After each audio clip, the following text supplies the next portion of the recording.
autoimmune conditions, we've got to start thinking of it being on a spectrum, right? Why should some health and or lack of health be labeled with these kind of finalized, textbook diagnoses? Why can't we have our health on a spectrum and understand that everything's on a spectrum? There is no black and white. A lot of times it's in the gray, right? And fine-tuning our nutrition is one of the main things in our environment, is what we put directly into our body that contributes to some of this inflammation and this state of disease, if you will. All right. Good morning, and I'm on my way to work. Yes, for those of you that have been looking at Instagram or seen Facebook, we do have a new member to the family, a new member of the family, right? Dr. Axel.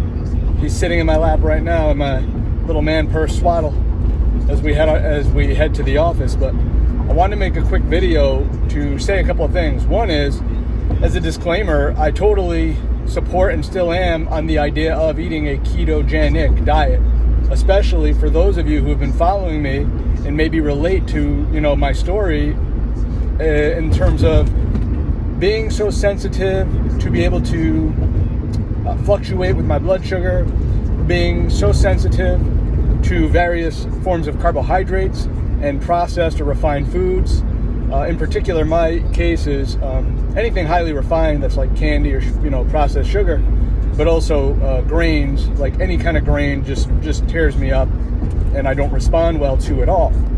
Thus, I believe that even if it's a plant-based or an animal-based ketogenic, in other words, high amounts of good quality fats, along with moderate protein to keep yourself satiated, i.e., full or not hungry, and can, really, if you can train your body, treat your body properly for the physiology to have hormones working properly, like the fullness hormone, like leptin. That's a whole separate topic that one of these days I hope to have maybe somebody else who's an expert in that field, or we can even collab again, Kat maybe, and talk about leptin, just like 2 hours of talking about that hormone, and ghrelin, the hunger hormone of the stomach, right?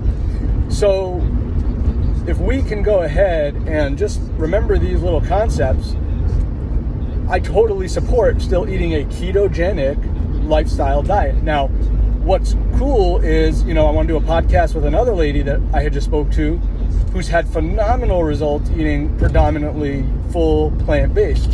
And I want to know, again, if this more of a vegan, a vegetarian, if you will, plant-based only style that's been so terrific for this person who might have an autoimmune type of condition, or perhaps has suffered from Lyme disease, with a diagnosis of Lyme disease, if I'm saying that correctly, for quite a while, like a decade, is now finding that she has resolution from some of these symptoms and has her health back.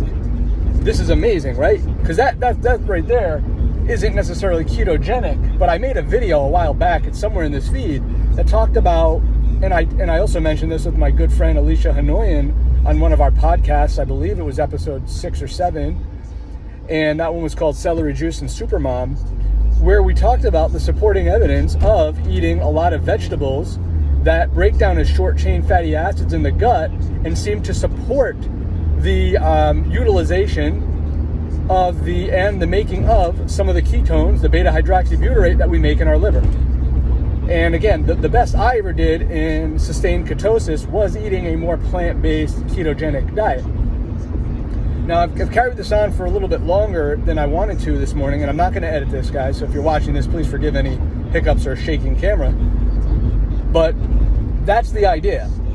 I really do believe in this ketogenic. I'd like, in an optimal world, not sustainable where we're in deep nutritional ketosis, all the time, potentially hurting our kidneys, potentially, as other people have alluded to, dumping tons of sugar in the storage form from our liver at once, taxing our body, taxing our adrenal system. We're talking about doing it smart, doing it the right way, utilizing the appropriate amount of carbohydrates and not being scared of carbohydrates, as I've discussed in many a podcast.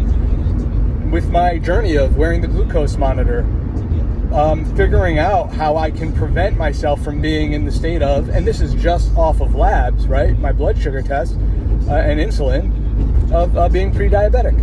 So I really do support that. If you guys have any questions, feel free to reach out. Please leave comments. You can subscribe to the YouTube channel where I think there's a bit more content in terms of the long form, especially from podcasts, where you can sort of connect the dots when it comes to this nutrition journey of ours. Because, you know, when we look at things like autoimmune conditions, we've got to start thinking of it being on a spectrum, right? Why should some health and or lack of health be labeled with these kind of finalized, you know, textbook diagnoses? Why can't we have our health on a spectrum and understand that everything's on a spectrum? There is no black and white. A lot of times it's in the gray, right? And fine-tuning our nutrition is one of the, you know, the main things in our environment, is what we put directly into our body that contributes to some of this inflammation and this state of disease, if you will. Again, that's the end of the rant for today. I hope this video shed some light and some knowledge. And again, I want to establish that I still am, right? Hashtag the Keto Chiro. I probably eat, you know, animal fat and or, you know, fat in the highest amount of my diet still to this day, even if it's not perfect. I'm certainly not in the shape I want to be in. And just when I was picking up the pieces and putting it all back together, we got this little nugget. You can't see him, but you know, look at some of my feed. Start to get some more photos of him. He's taking up you know, a little bit of time, doing a lot of training, and yeah. So hopefully get my routine back on track. But guys, until next time, y'all have a great weekend. It's Dr. Perlman.